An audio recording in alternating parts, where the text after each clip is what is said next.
Ya no se tarda el Señor, falta poco para que Él aparezca, en las nubes a llevar a su iglesia. Ya no se tarda el Señor.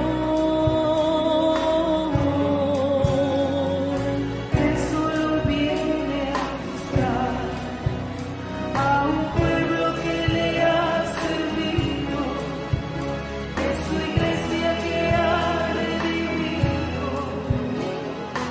Él solo viene a buscar.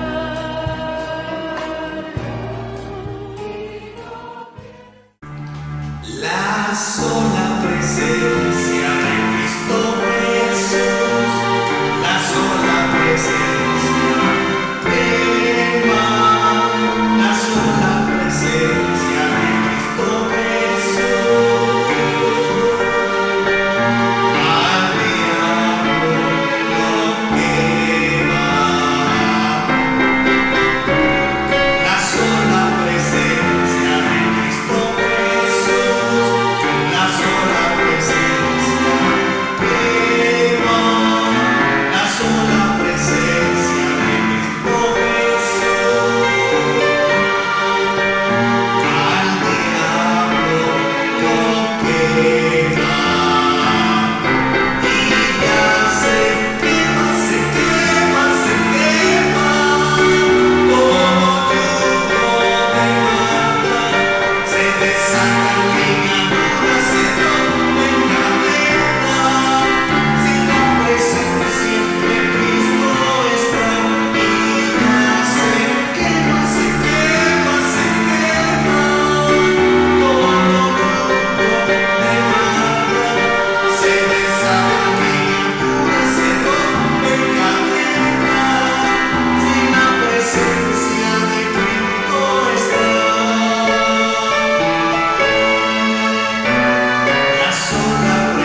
bendiga, mis amados hermanos. Sean todos bienvenidos en esta mañana a nuestra escuela dominical. Continuamos el día de hoy estudiando el libro de Apocalipsis. Específicamente estudiaremos el mensaje a la iglesia en Tiatira. Les invito a tomar la palabra de Dios en sus manos y leer el texto sagrado en el capítulo 2 de Apocalipsis, versículos 18 y 19. Dice así al pie de la letra: y escribe el ángel de la iglesia en Tiatira, el Hijo de Dios, el que tiene ojos como llama de fuego y pies semejantes al bronce bruñido, dice esto: yo conozco tus obras, y amor, y fe, y servicio, y tu paciencia, y que tus obras postreras son más que las primeras. Tengamos una palabra de oración. Señor Jesucristo, Santo y eterno Dios, bendito Padre Celestial, te damos gracias en esta mañana, porque nos has regalado un día más de vida y nos has dado, Señor, la oportunidad de experimentar tu gracia, tu gran bondad y amor. Queremos cada día, Señor, agradarte.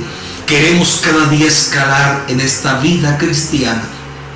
Para eso te pedimos que nos hables hoy por tu gloriosa y bendita palabra, Señor. Ayuda nuestra mente, nuestros pensamientos, impacta nuestra alma, nuestros sentimientos, y permite que nuestro ser interior, Señor, y todo nuestro cuerpo y alma sean hoy edificados por tu palabra de verdad. Tu palabra es vida, es eficaz, Señor. Edifícanos esta mañana. Te lo pedimos en el nombre de Cristo Jesús. Amén. Amén. El mensaje a la iglesia en Tiatira tiene para los cristianos en el día de hoy grandes bendiciones. Específicamente estudiamos el domingo pasado cómo este Dios, que es único e indivisible, nuestro Señor Jesucristo, se presenta de una manera muy clara a su amado pueblo, presentándole uno de los más grandes atributos que Dios tiene: su manifestación en carne. Por eso decíamos el domingo pasado que esa presentación es hermosa. Jesucristo se dirige a la iglesia en Tiatira diciéndoles: el Hijo de Dios. Posteriormente estudiamos esa parte que decía: el que tiene ojos como llama de fuego y pies semejantes al bronce bruñido. Nos quedó bien claro el domingo pasado cómo este Dios se mueve en medio de su pueblo, cómo este Dios tiene una mirada escrutadora a la cual nada en absoluto quedará oculto. Tenemos un Dios con una capacidad de moverse, de transitar en medio de su pueblo, y aquellos que hacen daño a su iglesia, pisotearlos en su furor y en su ira, y hacer juicio en medio de su pueblo. Hoy continuamos específicamente con el versículo 19. Dice así al pie de la letra: yo conozco tus obras, y amor, y fe, y servicio, y tu paciencia, y que tus obras postreras son más que las primeras. Vamos a detenernos en este verso 19 para contemplar el mensaje de Dios a su amada iglesia el día de hoy. Y démosle un título a nuestra enseñanza: el amor de Dios en nuestros corazones.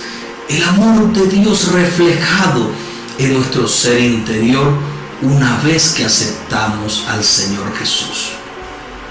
Cuando encontramos el texto que dice: escribe al ángel de la iglesia en Tiatira, nos quedó bien claro que el Señor nunca pasa por alto la autoridad que puso en su pueblo. Él puso un ministro, un pastor, un hombre de Dios encargado de apacentar su grey. Y como Dios va a hacer unos cambios estructurales en su iglesia, se dirige a su siervo, a ese apóstol, a ese pastor, que está llevando la palabra, alimentando a su pueblo y que está guardándole de los lobos rapaces. Hoy encontramos un versículo que pone frente a nosotros una enseñanza, no acorde al texto sagrado de nuestro Señor Jesucristo y a sus enseñanzas, sino un poco desvirtuado, porque el texto dice: yo conozco tus obras y amor y fe y servicio y tu paciencia, y que tus obras postreras son más que las primeras. El orden que está este texto no es el orden expresado por nuestro Señor Jesucristo. Según las Sagradas Escrituras, nuestro Señor dejó bien claro a través de nuestro apóstol Pablo que este camino, el camino de salvación, comienza con la fe puesta en nuestro Señor Jesucristo. Y a causa de esa fe que es puesta en nuestro gran Salvador Jesucristo, se da inicio a un proceso en el que se generan otros pasos, otras etapas, en las que el cristiano va ascendiendo hasta encontrar una vida perfecta en Cristo Jesús. Sin embargo, a esta iglesia lo primero que se le elogia son sus obras. Y en tercer lugar, se habla de su fe. Es decir, que hubo una distorsión en la escala de valores de esta iglesia. Se comenzó a invertir. Y qué bueno tomar esta temática, que fue un problema en el siglo I, y despejarla en esta mañana. Para eso vamos a tomar un texto que está en la Epístola a Santiago, capítulo número 2. Y dice así al pie de la letra. Capítulo 2 de Santiago, verso 17, dice de la siguiente manera: así también la fe, si no tiene obras, es muerta en sí misma. Pero alguno dirá: tú tienes fe y yo tengo obras. Muéstrame tu fe sin tus obras, y yo te mostraré mi fe por mis obras. En el primer siglo hubo una contienda bastante dura entre los primeros hermanos de la iglesia en Jerusalén. Encontremos, según la historia, que hubo una situación difícil. Aproximadamente 3,000 personas fueron añadidas al grupo considerado por el texto sagrado como la iglesia del Señor, en la cual pertenecían un grupo selecto, los apóstoles del Señor, otros discípulos, las mujeres y un grupo que seguía a Jesús por los grandes milagros que había recibido de él. El día de Pentecostés descendió sobre 120 aproximadamente el don del Espíritu Santo, y eso trajo una revolución, un cambio impresionante. Aproximadamente como 3,000 personas que estaban disfrutando en la plaza pública la celebración del día de Pentecostés fueron traídas por el Espíritu Santo hacia el aposento alto, y allí escucharon un mensaje que transformó sus vidas para siempre. Les fue presentado por la obra del Espíritu Santo a través del apóstol Pedro que Jesucristo, a quien ellos habían enviado a la crucifixión 50 años atrás, era el Mesías, el Redentor del pueblo judío, era el Salvador de la humanidad. Este conocimiento impactó la vida de los oyentes e hizo que ellos, en actitud de arrepentimiento, se añadieran a la iglesia del Señor. Y dice el texto de Hechos de los Apóstoles, capítulo 2, que fueron añadidos aproximadamente como 3,000 personas el día de Pentecostés. Más adelante, Dios usa grandemente al apóstol Pedro, invoca el nombre de Jesús con fe y autoridad, y le dice a un hombre: recibe sanidad, recibe el milagro que necesitas. Le toma de la mano y le levanta. Y este hombre, que pedía limosnas a la puerta del templo, comenzó a ver un nuevo panorama en su vida. bajo el milagro que acababa de acontecer en su vida, comenzó a saltar, a brincar y a demostrar que en Cristo Jesús hay poder, hay autoridad, hay salvación, hay sanidad, hay victoria. Ese día, frente a ese milagro, aproximadamente 5,000 personas fueron añadidas a la iglesia del Señor. Si hacemos una sumatoria, la vez pasada fueron 3,000.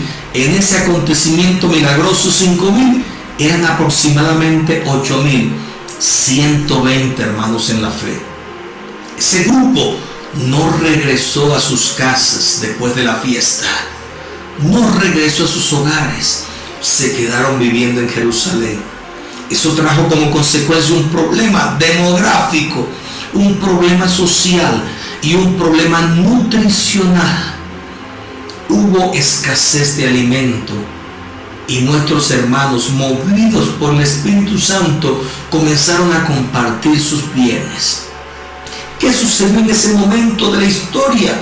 Hubo cierto conflicto entre judíos y griegos y trajo como consecuencia desavenencias, conflictos, situaciones de crisis entre los recién convertidos.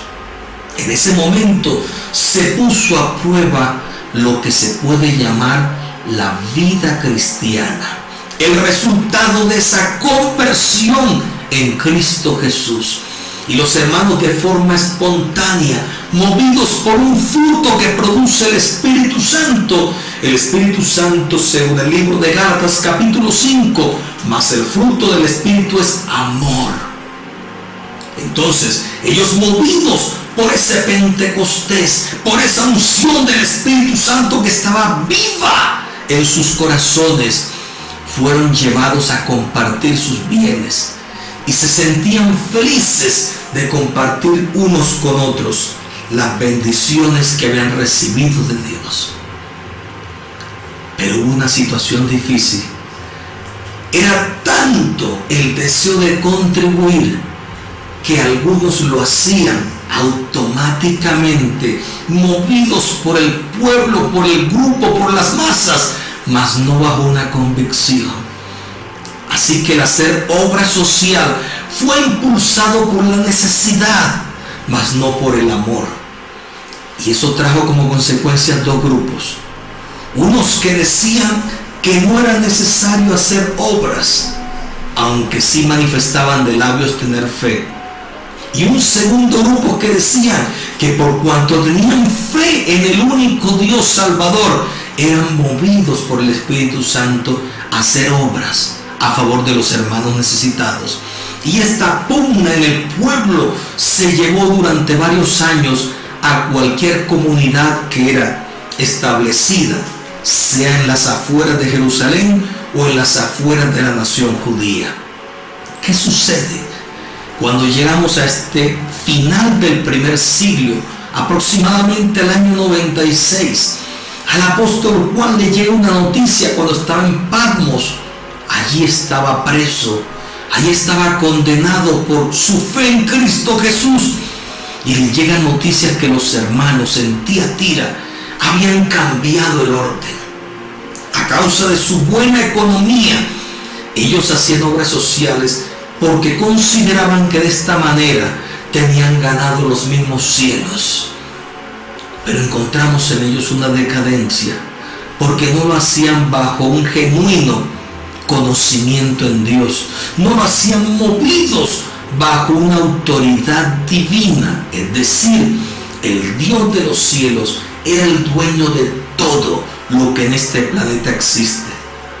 Dios es el dueño de los cielos, de la tierra, de las aguas de los océanos, de los mares, de los ríos. Es el dueño de los animales, del mismo ser humano, del hombre. Es el dueño de todo. Pero algunas personas en Tiatira tenían la idea de que ellos, entre más obras hicieran, mejor edificación tenían en el pueblo de Dios, mejor vida cristiana, y habían desvirtuado el mensaje de Jesús, que en sus inicios se debe comenzar por la fe, mas no por las obras. Esto trajo como resultado una discusión. ¿Y qué se debía dejar claro? Que en el reino de los cielos hay un desarrollo evolutivo del cristiano. Se debe comenzar por una infancia espiritual. Y en esa infancia es muy normal que nos alimentemos de esa leche espiritual para nutrir nuestros huesos, para fortalecer nuestro crecimiento y desarrollo, para adquirir experiencias que estructuren nuestra vida en Cristo Jesús. Luego se pasa a una juventud espiritual en la cual no solo aprendemos a recibir, sino a dar. El joven quiere aportar progreso, desarrollo a su generación. El joven quiere demostrar que él también puede aportar a los coteráneos, a los que están a su lado. Y llegamos de allí a una madurez espiritual donde podemos tomar la antorcha generacional y hacer un relevo y entregar esa antorcha a la nueva generación, que es la que viene detrás de nosotros. Pero en la iglesia en Tiatira, muchos no tuvieron en cuenta este desarrollo evolutivo normal y pensaron que se podía escalar no de esa manera, tomando vianda espiritual, leche espiritual. No, consideraron que el hacer obras, el hacer uso del dinero, llámese monedas de plata, denarios, dracmas, blancas, el hacer uso de las riquezas, era la mejor forma para escalar en la vida cristiana.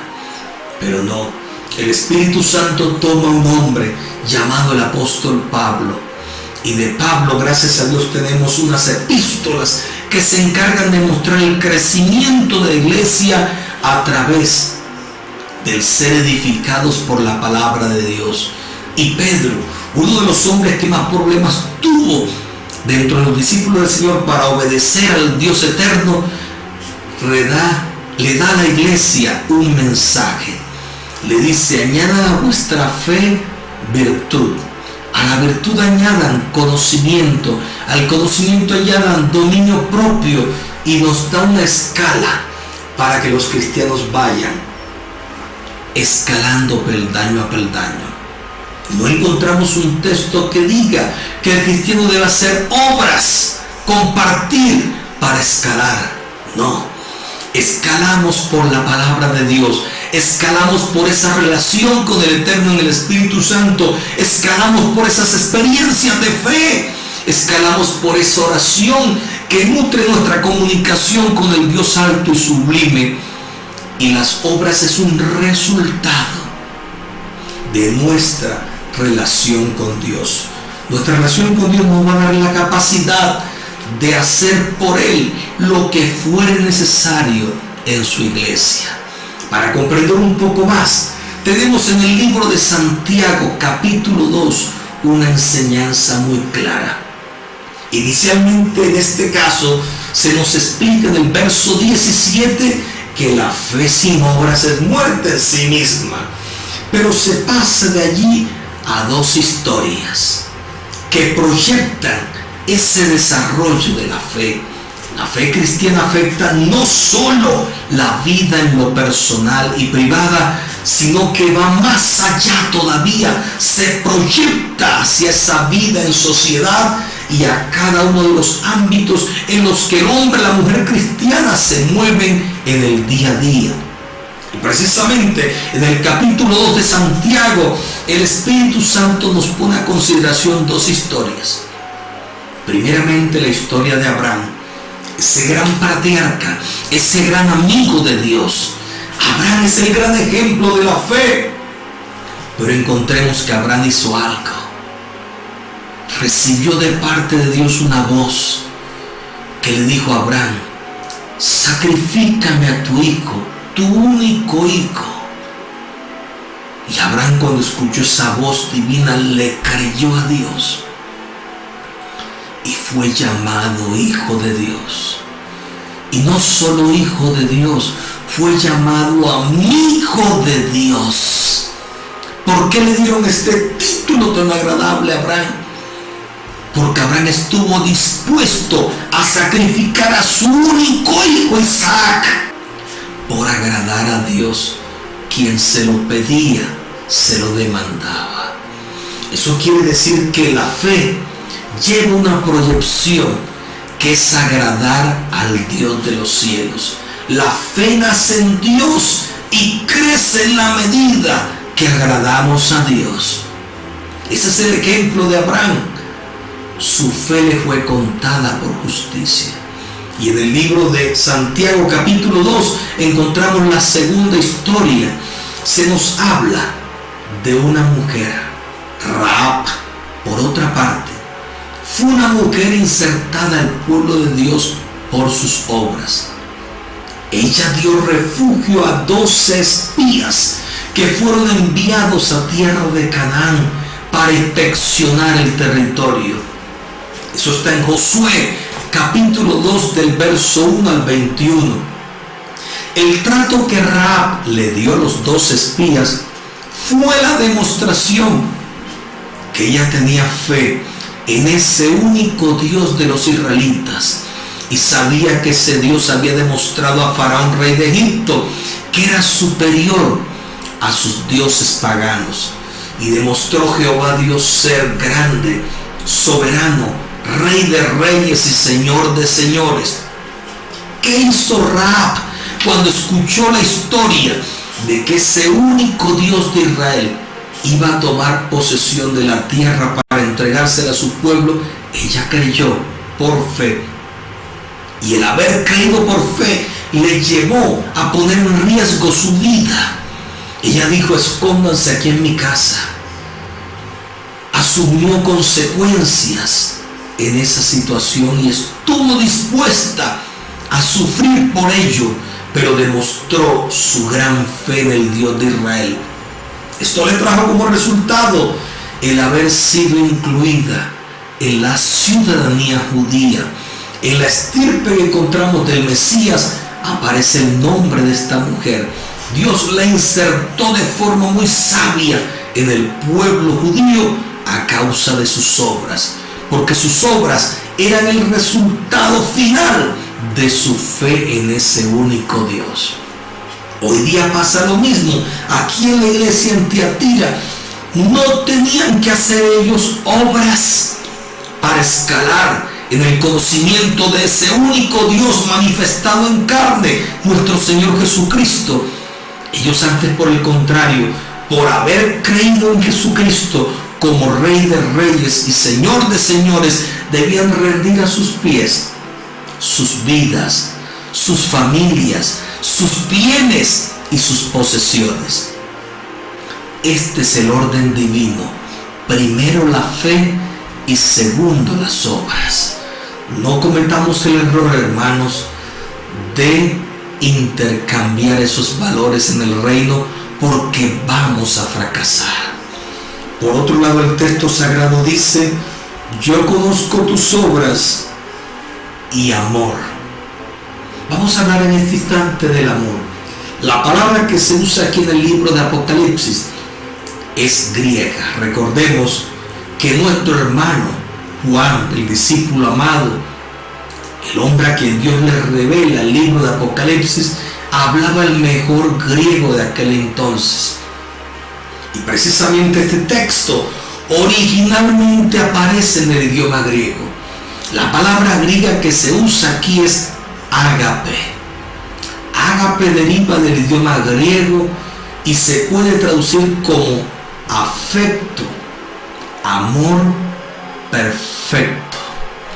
En el idioma griego, la palabra ágape se usa para describir un amor incondicional y pensativo, es decir, racional, que solo considera desde su inicio hasta su final el bienestar del ser amado. Ágape también es una palabra muy reconocida por referencia al amor incondicional, ese amor que una persona siente por ese ser alto y sublime llamado Dios, y más tarde se evidencia cuando Él tiene su trato con los seres humanos que están en su misma condición. Es decir, que ese amor ágape nos lleva a darlo todo con el propósito de agradar en esencia a ese ser que amamos. Como lo dijera la primera de Juan, capítulo 4, verso 18, en el amor no hay temor, mas el perfecto amor echa fuera el temor. Dicho en otras palabras, cuando un cristiano descubre que el único Dios alto y soberano se manifestó en carne y por amor Él vino a pagar un precio de expiación por nosotros, sencillamente fuimos el objeto de ese gran amor. Ahora debemos corresponder de igual manera. Si ese único Dios lo dejó todo por venir a redimirnos, a salvarnos, ahora en consecuencia nosotros también debemos dejarlo todo con tal de agradar a este Dios que vino a salvarnos. Sería ese el camino. Por amor fuimos salvos, por amor fuimos rescatados, por amor fuimos libertados. Ahora nosotros todos nos debemos a ese Dios que vino a redimirnos. La iglesia en Tiatira debía entender eso. No era hacer obras para ganarnos los cielos, no. Ya la obra del Calvario fue suficiente, mi hermano y hermana. No es por obras, es por fe. Esta salvación es mediante el amor de ese único Dios que vino a entregarse por nosotros en el madero de la cruz. Así que si tú tienes la intención de repartir tus bienes para tener un lugar más allá del sol, estás equivocado. Es muy sencillo para ir a los cielos con el Señor Jesús. Es recibir su amor incondicional, su amor perfecto manifestado en el madero de la cruz. Es entregarle nuestra vida, nuestra mente, nuestro ser interno, cual sacrificio racional, inteligente, en el culto diario. Cuando nos entregamos a Él por completo, entonces nada será nuestro. Todo será de Él. Nuestra vida es de Él porque Él nos la dio, pero Él acepta voluntariamente que tú y yo se la pongamos en el altar cual ofrenda de sacrificio. Esto necesitaba aprender la iglesia. La iglesia no podía estar en esa actitud de ese amor que yo doy hoy para mañana me den a mí. No, en la palabra ágape, desde el idioma griego, no existe esa connotación. Es un amor que se entrega sin esperar nada a cambio. Ese es el amor de Dios. Es un amor perfecto. Aunque el hombre sea infiel, aunque la mujer sea infiel, aunque la raza humana no quiera, Dios nos ama con amor eterno. Así que arreglemos nuestra escala de valores, hermano querido, porque si no arreglamos, podemos caer en una decadencia espiritual. En la iglesia de Tiatira, cuando leemos la historia, se destaca dentro de ella una escala de valores invertida, rumbo a la hecatombe, rumbo al fracaso. ¿Por qué? Porque ellos no habían tomado este libro sagrado, la palabra de Dios, la Biblia, como su fundamento en la fe cristiana, y habían hecho su propia justicia, sus propias obras para ganarse el reino de los cielos. Ten cuidado, hermano, porque Dios puso a la iglesia en esta tierra con un propósito, y el propósito es que la iglesia sea transmisora y formadora de las nuevas generaciones de acuerdo a los fundamentos de doctrina y fe que están escritos en la palabra de Dios. Pero así como estaba la iglesia en Tiatira, que iba rumbo a la decadencia, estaba perdiendo su razón de ser. En la parábola de Jesús, Jesús dijo: vosotros sois la sal de la tierra. Y si la sal de la tierra pierde su esencia, solamente sirve para una cosa: para ser pisoteada, para ser echada a la basura. La iglesia fue puesta aquí en la tierra con un propósito de que fuéramos la sal, la preservación de esta raza humana. Cumplamos ese objetivo en Dios, hermano. Seamos esa sal de la tierra, esa sal que se preocupa por preservar los principios y valores del reino de los cielos, demostrándolos en el día a día, en nuestra vida, en nuestro ejemplo, con nuestro ser. Esta iglesia en Tiatira necesitaba aprender esto, pero ellos habían caído en una decadencia que los llevaba rumbo al fracaso. Por eso el mensaje es bien claro: yo conozco tus obras. No hay nada que se escape a los ojos escrutadores de nuestro Dios. Dios sabe con qué intención un ser humano comparte sus bienes. Dios sabe con qué intención predicamos el Evangelio.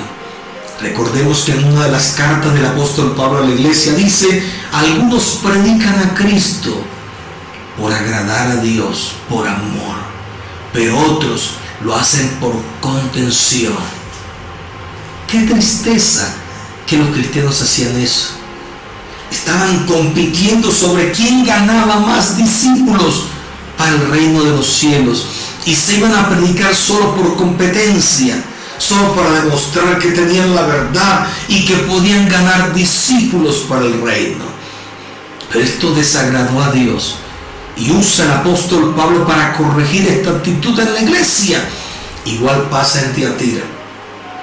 Ese discípulo amado en la isla de Patmos es tomado por el Señor Jesús y se le muestra una visión para que él escriba una carta y corrija al ministro, y por ende llegue a la iglesia este mensaje, y la iglesia, es decir, el grupo de hombres y mujeres bautizados en el nombre de Jesús, recibieran este mensaje. El mismo apóstol en la primera carta de Juan capítulo 4 verso 4 dice: hijitos, vosotros sois de Dios y los habéis vencido, porque mayor es el que está en vosotros que el que está en el mundo. En la iglesia en Tiatira había una competencia a causa de la economía que los hermanos tenían muy bollante. Se discutían el que mayor obra hiciera, pensando que con compartir bienes, con hacer obras en esta tierra, tendrían ganado el reino de los cielos. Pero habían puesto su fe en Cristo Jesús en tercer lugar. Cuando en este camino de fe todo comienza por ese reconocimiento, es pues la fe, la certeza de lo que se espera, la convicción de lo que aún no se ve. Esta iglesia espera una patria celestial.